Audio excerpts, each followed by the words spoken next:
আর সুইজারল্যান্ডে ইরানের সঙ্গে আমেরিকা ডিল হতে চলেছে এবং সেই ডিলে মোটামুটি আমেরিকা প্রায় যে মাথা নত করার মতো করে একটি চুক্তি সাইন করতে চলেছে যতদূর জানা যাচ্ছে। এবং এর যে কৃতিত্ব সেটা অবশ্যই ইরানের, কিন্তু শুধু ইরানের নয়, আমরা সবাই জানি অলক্ষ্যের একটা এর অধিকাংশ কৃতিত্বটাই আসলে চীনের। চীনের যে বেইদাও স্যাটেলাইট সিস্টেম, ওর যে সক্ষমতা আমেরিকান জিপিএস সিস্টেমের থেকে অনেক বেশি, সেটাই এই যুদ্ধে আমেরিকার হারের মধ্য দিয়ে প্রমাণ হয়। চীনের যে মিসাইল সিস্টেম, সেই সিস্টেম যে অনেক বেশি কার্যকর, সেটাই এই এন্টার যে যুদ্ধের মধ্য দিয়ে কিন্তু সবার কাছে প্রকাশ লাভ করেছে। তো অতএব আমরা এইটা বলতে পারি যে চীনের উত্থানে আমেরিকান হেজিমনি, যেটা কিনা প্রায় 100 বছর ধরে চললো, বলা যায় 80 বছর ধরে তার অর্থনৈতিক হেজিমনি চলেছে এবং সোভিয়েত পতনের পরে তার অর্থনৈতিক, রাজনৈতিক, সামাজিক হেজিমনি চলছিল, সেটার অবসান হলো।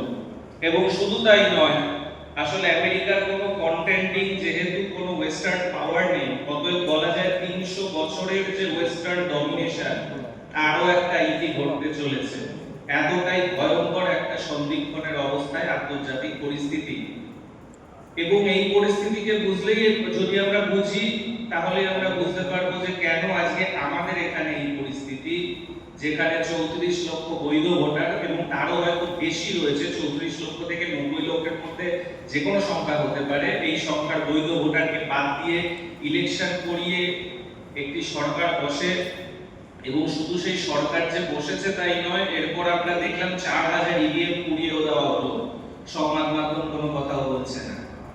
সুতরাং চীনের উত্থানে গণতন্ত্রের ভয়ঙ্কর সমস্যা হয়েছে এরকম নয়, অর্থাৎ চীনের উত্থান যে গণতন্ত্রকে চ্যালেঞ্জ জানাচ্ছে তা নয়, চীনের উত্থান আমেরিকান হেজিমনি এবং কিনা যে ওয়েস্টার্ন ডমিনেশনকে চ্যালেঞ্জ করেছে।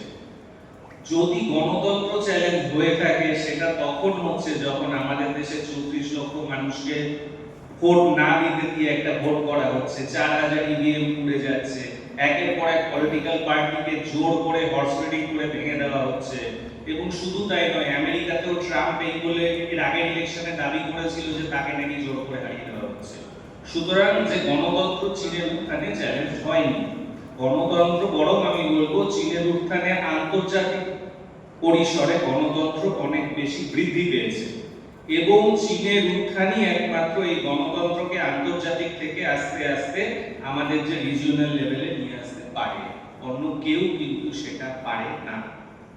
এটা কেন আমি বললাম, এটা এবার আমি একটু এক্সপ্লেন করি। আমরা এটা অনেকেই জানি যে চীন জিনিসটা কি রকম। আমি খুব ছোট ভাষায় আমি আপনাদেরকে বলি, আপনারা ঠিক যে ভাষাটা বুঝবেন। চীনে যদি আপনি যান, আপনি তাহলে দেখবেন সেখানকার সমস্ত ইনফ্রাস্ট্রাকচারাল শিল্প অথবা হেভি ইন্ডাস্ট্রিজ অথবা যেগুলো কিনা যে বুনিয়াদী শিল্প অথবা পরিষেবা, এই সবগুলো কিন্তু রাষ্ট্র হাতে, এই সবগুলো কিন্তু স্টেট ওন্ড। অন্যদিকে যাকে আমরা লাইট ইন্ডাস্ট্রিজ বলি অথবা কনজিউমার গুডস ইন্ডাস্ট্রি বলি, সেগুলো কিন্তু পুরোপুরি ভাবে যে বেসরকারি হাতে। এবার আপনি প্রশ্ন করবেন যে তাহলে এতে কি সমস্যা আছে বলে অনেকের যে মনে হয়। এতে যে সমস্যার কথা অনেক দিন ধরে সোভিয়েত, অর্থাৎ কিনা যে সোভিয়েত ইউনিয়ন তৈরি হওয়ার পরে, বলশেভিক রিভলিউশনের পরে একটা প্রশ্ন লাগাতারভাবে উঠে এসেছিল, আমরা যদি পুঁজিকে কাজ করতে জায়গা দিই, তাহলে পুঁজি তার ক্ষমতা বাড়িয়ে একটা না একটা সময় যে রাষ্ট্র ক্ষমতা দখল করে নেবে। প্রথমে আমি পুঁজির একটু ডেফিনিশনটা বলি। পুঁজির ডেফিনিশন হলো যে আরো বেশি অর্থ উপার্জনের উদ্দেশ্যে যখন আমি কোনো অর্থ বিনিয়োগ করি, তখন আমি তাকে পুঁজি বলি, এটাকে আমি এনসিএম ড্যাশ বলি। এবং এই পুঁজি যদি কখনো কোনো সমাজের যে রাষ্ট্র ক্ষমতা দখল করে, তখন আমরা সেই রাষ্ট্রটাকে পুঁজিবাদী রাষ্ট্র বলে চিহ্নিত করব। এইবারে কথাটা হলো, যদি আমি পুঁজিকে ইন দ্য লাইট ইন্ডাস্ট্রি অথবা কনজিউমার গুডস এ কাজ করার জায়গা দিই, তাহলে কি সে তাহলে বাড়তে বাড়তে একটা সময় রাষ্ট্র ক্ষমতা দখল করে নিতে সক্ষম হবে না? এইটা কিন্তু আসল প্রশ্ন, যেটা দীর্ঘদিন ধরে কিন্তু যে ডেং জিয়াওপিং এর মতো অজস্র যারা চীনের যারা মানুষ অথবা মানে যে কমিউনিস্ট পার্টির বিভিন্ন যারা মানুষ যারা কিনা বাজার অর্থনীতি অথবা প্রাইভেট এন্টারপ্রেনারশিপকে লাইট ইন্ডাস্ট্রিজ অথবা কনজিউমার গুডসে কাজ করতে দিতে চাইতো, এরা কিন্তু অনেক সময় এই প্রশ্নটার সম্মুখীন হয়েছে। সবার আগে আমাদের বুঝতে হবে যে লাইট ইন্ডাস্ট্রিজ অথবা কনজিউমার গুডসে কেন আমরা প্রাইভেট এন্টারপ্রেনারশিপ অথবা হলো গিয়ে যে বাজারকে আমরা জায়গা দিতে পারবো। এর একটা বেসিক কারণ হলো যে যখন কোনো কনজিউমার গুডস ইন্ডাস্ট্রি তৈরি হয়, ওই গুডসটা যদি ঠিকঠাক মতো কিনা যে বিক্রি হয়, তাহলে প্রমাণ করে যে মানুষ ওই গুডসটার কিনা যে ব্যবহার মূল্য খুঁজে পাচ্ছে, অর্থাৎ ইউজ ভ্যালু খুঁজে পাচ্ছে। অতএব কনজিউমার গুডস ইন্ডাস্ট্রিতে কিন্তু যে প্রফিট অথবা কিনা যে মুনাফা, এটা কিন্তু খুব ক্লিয়ারলি ডিমার্কেট করে আদৌ ওই গুডসটার ইউজ ভ্যালু আছে কি নেই। যদি দেখা যায় আমি এমন গুডস বানাচ্ছি যেগুলো কিনা বিক্রি হচ্ছে না, তাহলে বুঝতে হবে ওটার ইউজ ভ্যালু নেই এবং তাহলে সেটা প্রফিট করছে। অর্থাৎ প্রফিট ইনডিরেক্টলি এখানে একটা ইন্ডিকেশন যে এই যে কনজিউমার গুডস ইন্ডাস্ট্রিতে যে ওর আদৌ ইউজ ভ্যালু আছে কি ইউজ ভ্যালু নেই, এটা বুঝতে হবে। এবং এই জন্য আমরা জানি যে এই কনজিউমার গুডস ইন্ডাস্ট্রিতে অজস্র কমিউনিস্ট নেতাই, ইনক্লুডিং চীনের যে কমিউনিস্ট নেতারা ডেং জিয়াওপিং এর নেতৃত্বে ক্ষমতায় এসেছিলেন 1978 সালে, এরা প্রত্যেকেই কিন্তু এই মতামতটার সপক্ষে ছিল। এবার যাতে কনজিউমার গুডস থেকে পুঁজি রাষ্ট্র ক্ষমতা দখল করে নিতে না পারে, সেই জন্যই কিন্তু যে বুনিয়াদি শিল্প, ইনফ্রাস্ট্রাকচারাল শিল্প, বিভিন্ন ধরনের তোমার হলো যে পরিষেবা, সেগুলোকে কিন্তু যে রাষ্ট্রায়ত্ত রেখে দেওয়া হয়েছে। শুধু তাই নয়, যখন কনজিউমার গুডস সেক্টরে সোশ্যালাইজেশন অফ প্রোডাকশনকে ব্যবহার করে যখন কিনা যে বিগ ক্যাপিটাল তৈরি হচ্ছে, সেই বিগ ক্যাপিটালকে নিয়ন্ত্রণ করার জন্য সেখানকার যে বোর্ড অফ ডিরেক্টরসে কিন্তু কমিউনিস্ট পার্টির লোককে ঢোকানো হয়। শুধু তাই নয়, যাতে কিনা যে তোমার এই মানে এই যে সমস্ত বিগ ক্যাপিটাল তৈরি হচ্ছে, এরা যাতে স্মল ক্যাপিটাল এ উঠতে বাধা না দিতে পারে, এই জন্য একটা ক্যাপিটালিস্ট কান্ট্রিতে যেভাবে কিনা আমরা দেখি যে একটা অলিগোপলি তৈরি হয়, কতগুলো যে মনোপলি যে সেক্টর তৈরি হয়, সিন্ডিকেট তৈরি হয়, সেটাও যাতে তৈরি না হয় তার জন্য নানা ধরনের আইন আছে। আপনার নিশ্চয়ই মনে আছে যে 2017 সালে কিন্তু এর জন্য যে আলিবাবা, আইবু, টেনসেন্ট ইনতে বড় কোম্পানিকে পেনাল্টি দিতে হয়েছিল। এটা এই জন্য পেনাল্টি দিতে হয়েছিল কারণ এরা নিজেদের ইনোভেটিভ রাখতো, মূলত নতুন নতুন যারা ইনোভেটিভ এন্টারপ্রেনার তাদের ইনোভেশনটা ঠিক করলে তাদেরকে কিনে নিয়ে তাদেরকে বিক্রি করতে বাধ্য করে এবং তাদের উপর পেনাল্টি বসানো হয়। এবং এরপর থেকে এই জন্য আমরা এই জিনিসটা আপনি দেখতে পাবেন যখন আপনি স্মার্টফোন ইন্ডাস্ট্রিতে যাবেন, সাউথ কোরিয়ার একটাই স্মার্টফোন কোম্পানি আছে স্যামসাং, আমেরিকার একটাই কোম্পানি আছে অ্যাপল, কিন্তু আপনি দেখুন তো স্মার্টফোন কোম্পানি কতগুলো চীনের আছে। কি এটাই তো, অপো আছে, ভিভো আছে, শিয়াওমি আছে, রেডমি আছে, অনেক আছে। এরকম আপনি যদি ইভিস দেখেন, অর্থাৎ ইলেকট্রিক ভেহিকলস দেখেন, আপনি আমেরিকা শুরু পাবেন যে টেসলা, একটা মনোপলি।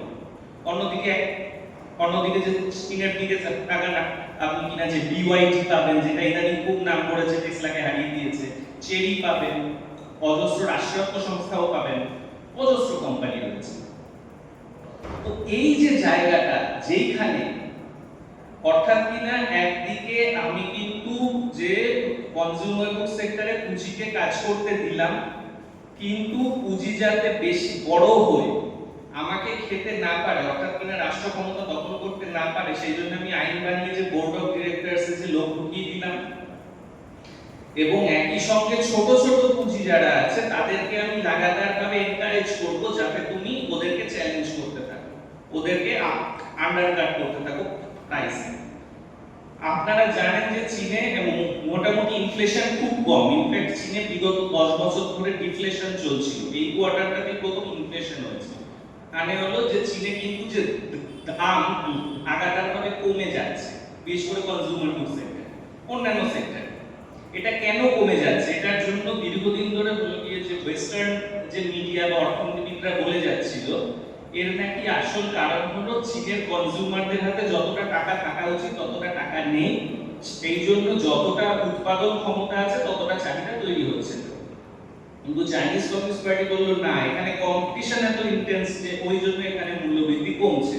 এবং এটা ঠিক কিনা, এর মধ্যে কোনটা ঠিক এবং কোনটা কতটা ঠিক সেটা বিবেচনা করার জন্য bank for international settlement BIS recently একটা যে ডেটা কভারেজও করছে 2027 সালে এটার একটা রিপোর্ট বেরোবে। এটার যদি রিপোর্টটা বেরোয় তাহলে ক্লিয়ার হবে যে কেন চীনের যে প্রাইস এত কম অথবা ইনফ্লেশন এত কম। এটার কারণ কি যে ডিমান্ড কম সাপ্লাইয়ের তুলনায়, নাকি এটার কারণ কম্পিটিশন ইন্টেন্স, নাকি দুটোই বিভিন্ন ফর্ম? এই জিনিসটা খুব ভালো মতো করে 2027 সালে রিভিল হবে। কিন্তু যেটা ঘটনা সেটা হলো এইভাবে তারা কিন্তু যে লাইট ইন্ডাস্ট্রির যে পুঁজিকে যে ম্যানেজ করতে থাকে নানা। এবার আপনি উল্টো জায়গাটায় আসুন, অর্থাৎ কিনা যে প্রশ্নটা মাও সেতুং তৈরি করেছিল নিকিতা ক্রুশ্চেভের মাধ্যমে, যখন কিনা একটা অ্যান্টি রিভলিউশন হয়েছিল, যে কাউন্টার রিভলিউশন হয়েছিল, সেটা হলো আমি যদি সব ক্যাপিটালকে উড়িয়েও দিই, তারপরেও আমি যে সমাজটা তৈরি করছি সেখান থেকেও মানে তারা কিনা যে পার্টির যে লিডার হবে অথবা যারা কিনা যে বিউরোক্র্যাট হবে, এরাও কিন্তু সুযোগ বুঝে নিজেদেরকে ক্যাপিটালিস্ট বানিয়ে ফেলতে পারে অথবা ক্যাপিটালিস্টের মতোই আচরণ করতে পারে, যেটা নাকি প্রমাণ করেছে নিকিতা ক্রুশ্চেভের কাউন্টার রেভলিউশন। এটাই ছিল মাও সেতুংয়ের মত। এবং তখন যে মাও সেতুংয়ের যে কটা অবজারভেশন অসাম ছিল, তার মধ্যে একটা খুব গুরুত্বপূর্ণ হলো যে জোসেফ স্ট্যালিন মনে করেছিলেন যে যে মুহূর্তে তুমি কিনা যে সমস্ত কিছু রাষ্ট্রায়ত্ত করে দেবে, যে মুহূর্তে তুমি কিনা যে প্ল্যানিং কমিশনের থ্রু দিয়ে তুমি কিনা হলো এন্টার যে প্রোডাকশন তুমি কিনা যে চালনা করবে, সেই মুহূর্তে থেকেই কিন্তু সেখানে পুঁজি আর কাজ করছে না। কিন্তু এই ক্ষেত্রে যে মাও সেতুং কিন্তু ওনাকে ক্রিটিসাইজ করে বলেন যে না, প্ল্যানিং কখনোই কিন্তু বেস নয়, প্ল্যানিং হলো সুপারস্ট্রাকচারের অঙ্গ, অর্থাৎ প্ল্যানিং কিনা উপরিকাঠামোর অঙ্গ। প্ল্যানিং দিয়ে কখনোই তুমি সমাজকে বদলাতে পারবে না, কারণ প্ল্যানিং দিয়ে তুমি রিসোর্সগুলোকে নন প্রফিটেবলি ইনভেস্ট করছো। কিন্তু যে মানুষগুলো কাজ করছে তারা কিন্তু এখনো এই ম্যাটেরিয়াল কন্ডিশনে আছে যে তারা কিন্তু এখনো পয়সার জন্যই কাজ করছে। অতএব সেখান থেকে কন্ট্রাডিকশন গ্রো করবে এবং কিছুতেই যে প্ল্যানিং এসে গেছে, সব রাষ্ট্রায়ত্ত হয়ে গেছে মানে পুঁজি ফেরত আসবে না তা না। ওই যে পার্টির নেতারা আছে, ওই যে অজস্র বিউরোক্র্যাট আছে, ওদের মধ্য থেকেই পুঁজি আবার নিজেকে পুনঃপ্রতিষ্ঠিত করতে পারে। এটা অনেক বেশি কঠিন চ্যালেঞ্জ হিসেবে কমিউনিস্ট পার্টি এখনো নেয়, কারণ পুঁজিকে রাষ্ট্র ক্ষমতা দখল করতে না দেওয়া এটা রিলেটিভলি ইজি হয়েছে কমিউনিস্ট পার্টি অফ চায়নার পক্ষে। কিন্তু এই যে অজস্র যে বিউরোক্র্যাট যারা ওখানে লাগাতারভাবে কাজ করে, এই যে পার্টি নেতারা, তারাও কিন্তু প্রচন্ড পরিমাণে যে টাকা পয়সা রপ্ত করা, টাকা পয়সা চুরি করা, নানাভাবে এগুলো করে থাকে। এবং এই জন্য আপনি দেখবেন অনেক রেগুলার বেসিসে কিন্তু সিপিসি বড় বড় বিউরোক্র্যাটদের শাস্তি হয় এবং এদের মধ্যে অনেক ক্ষেত্রে একেবারে মৃত্যুদণ্ড অবধিও কিন্তু শাস্তি হয়। এবং শি জিনপিং ক্ষমতায় আসার পর প্রচন্ডভাবে এটাকে অ্যাক্টিভেট করেছে বলে পার্টি বিউরোক্র্যাটদের রেগুলার বেসিসে শাস্তি দেয় বলে কিন্তু শি জিনপিং মানুষের কাছে এত জনপ্রিয়।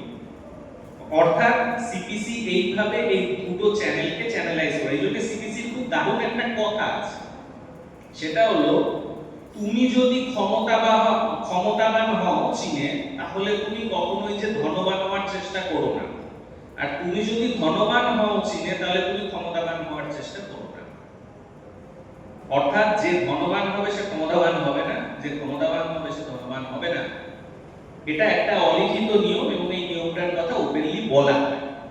এবার আমরা দেখি যে এই যে এত বড় একটা স্ট্রাকচার তারা চালাচ্ছে, তাহলে কি এটা প্রমাণ করে না যে এটা তো বোঝাই যায় যে তাদের রাষ্ট্র ক্ষমতায় যে পুঁজিপতিরা ক্ষমতায় নেই, তাহলে কারা ক্ষমতায় আছে? এটা বুঝতে গেলে তাদের এন্টায়ার সিস্টেমটাকে বুঝতে হবে। সেটা হলো সোভিয়েত ইউনিয়নেও যেই ধরনের হলো গিয়ে রাজনৈতিক ব্যবস্থা ছিল, চীনেও মোটামুটি রাজনৈতিক ব্যবস্থাটা সেরকম। সবার আগে একজন পার্টি মেম্বারকে ওরা একেবারে যে লোকাল স্তরে পাঠায়, একেবারে যে লোকাল স্তরে তাদেরকে কাজ করতে হয়। সেখানে নানা ধরনের হয়তো তাকে বলা হলো যে তুমি এখানে তোমার যে লোকালিটিতে তুমি চেষ্টা করো এমপ্লয়মেন্ট বাড়াবে, অথবা এনভায়রনমেন্টের যে হলো যে নানা মানে এনভায়রনমেন্ট ডিগ্রেড হয়েছে ওটাকে তুমি ঠিক করো, অথবা তুমি এখানে স্পেসিফিক একটা শিল্প করো। এগুলোতে সে যত ভালো কিনা পারফরম্যান্স শো করতে পারবে সেই অনুযায়ী সে আগামী ওর যে উপরে স্টেপে সে উঠতে পারবে। একেবারে যে লোকাল ইলেকশন মানে একেবারে যে লোকাল বডিতে সবসময় ইলেক্টেড হয়, যেখানে কিনা সাধারণ মানুষ ইলেকশনে পার্টিসিপেট করে। কিন্তু এই যে লোকাল বডিতে যারা কিনা নিজেদের পারফরম্যান্স দেখাতে পারলো, এদের মধ্যে আবার যারা যারা পারফরম্যান্স দেখাতে পারলো, পছন্দ করলো, তাদেরকে উঁচু মহল যেটা আছে ওই উঁচু মহল থেকে তাদেরকে আবার যে সিলেক্ট করে নেওয়া হয়। অর্থাৎ তাদেরকে এক নম্বর হলো যে নমিনেশন পেতে হবে পার্টি, দুই নম্বর হলো সাধারণ মানুষের থেকে একটা লোকাল লেভেল ইলেক্টেড হতে হবে, তারপরে তার পারফরম্যান্স অনুযায়ী তাকে ওই লোকাল লেভেল থেকে একটু একটু করে উঁচু উঁচু করে আস্তে আস্তে করে তুলতে হবে সে যেমন পারফরম্যান্স করবে। এবার এটা মোটামুটি স্ট্রাকচারটাই। এবার আমি যেটা মনে করি এই স্ট্রাকচারটাতে কিন্তু সাধারণ মানুষের পার্টিসিপেশন নেই এরকমটা নয়, বরং সাধারণ মানুষের পার্টিসিপেশন আমি বলবো যে বুর্জোয়া ডেমোক্রেসির থেকে অনেক বেশি আছে। সেটা শুধু চীনে না, সেটা সোভিয়েটেও সত্যি ছিল, এটা ভিয়েতনামেও সত্যি, এটা উত্তর কোরিয়াতেও সত্যি, এটা কিউবাতেও সত্যি। সেটা হলো সাধারণ মানুষ কিন্তু লোকাল লেভেলে ভোট দেয়, সেটা সমস্যা না। কিন্তু যেটা এক্সট্রা অ্যাডিশন চায়না করেছে সেটা হলো চীনের যারা এক নম্বর স্টুডেন্ট, চীনের যারা এক নম্বর লোক, ওদের পুরো কমিউনিস্ট পার্টিতে একটা লোকাল লেভেল নিয়ে আসে ইলেকশনে। কিভাবে আনে? ওদের ওদের মানে যেটা হয় সেটা হলো গিয়ে যে গুওকাও বলে একটা পরীক্ষা হয়, যেটা আমাদের কিনা সিভিল সার্ভিসের মতো। ওই সিভিল সার্ভিস পরীক্ষায় যারা পাস করে, মনে রাখা দরকার প্রায় 11 লক্ষ চীনের যে বেস্ট স্টুডেন্টরা এক্সামটা দেয় এবং তার মধ্য থেকে মাত্র 27,000 স্টুডেন্ট সেখানে নির্বাচিত হয়। আর মানে তার মানে অলরেডি সমাজের ক্রিমকে কমিউনিস্ট পার্টি নেয় এবং নিয়ে তারপর একেবারে যে লোকাল লেভেল থেকে তাদেরকে আস্তে আস্তে করে ট্রেনিং করে করে করে করে করে করে উঁচুতে তুলে আনে। এরকম একটা সিস্টেম, এই সিস্টেম কিন্তু পৃথিবীর ইতিহাসে এখন অবধি কোথাও নেই, যেখানে একই সঙ্গে যে লোকাল মানুষের যে মানে আমি যেটা বলবো যে এগ্রিমেন্টে একজন আসছে, আবার একই সঙ্গে যে মানুষটা আসছে সে মানুষটা হয়তো যে লোকাল মানুষের ইমোশনকে ব্যবহার করে, যেমন আমাদের দেশে হচ্ছে হিন্দু মুসলিম হাতি ঘোড়া এইসব ইমোশন ব্যবহার করে, অথবা অজস্র মিথ্যা প্রতিশ্রুতি দিয়ে, এই সরকার এর আগে অজস্র মিথ্যা প্রতিশ্রুতি দিয়েছিল, তো এই ধরনের মিথ্যা প্রতিশ্রুতি দিয়ে, অথবা উল্টো পাল্টা যে নিজের যেহেতু সে হয়তো যে একজন অত্যন্ত ধনবান ব্যক্তি, অতএব সে অর্থ দিয়ে প্রোপাগান্ডা করে ক্ষমতা নেবে, সেটা হচ্ছে না। চীন কিন্তু একেবারে তার সমাজের ক্রিমকেই একেবারে যে লোয়ার লেভেল থেকে ট্রেন করানো শুরু করতে পারছে। এইখানে চাইনিজ কমিউনিস্ট পার্টির যে পলিটিক্যাল একটা ইনোভেশন আছে যেটা অসাধারণ, সেটা আসলে সোভিয়েটের থেকেই নেওয়া, কিন্তু সোভিয়েটে এইটা ছিল না যে সিভিল সার্ভিস পরীক্ষার লোকেদেরকে পাঠানো। আর আরেকটা জায়গা হলো ওই যে একটা কথা বললাম, তুমি মানে এটা সবাইকে বলে দেওয়া হয় যেহেতু তারা সমাজের ক্রিম, যে তুমি কিন্তু কখনোই অর্থবান হওয়ার চেষ্টা করবে না, তোমার হাতে অনেক ক্ষমতা থাকবে কিন্তু তুমি অর্থবান হবে না। তো এইভাবে কিন্তু গোটা সিস্টেমটা ম্যানেজড হচ্ছে এবং আনডাউটেডলি এর যে পলিটিক্যাল ইনোভেশন সেটা হলো ওয়ান অফ দ্য বেস্ট আমি বলবো।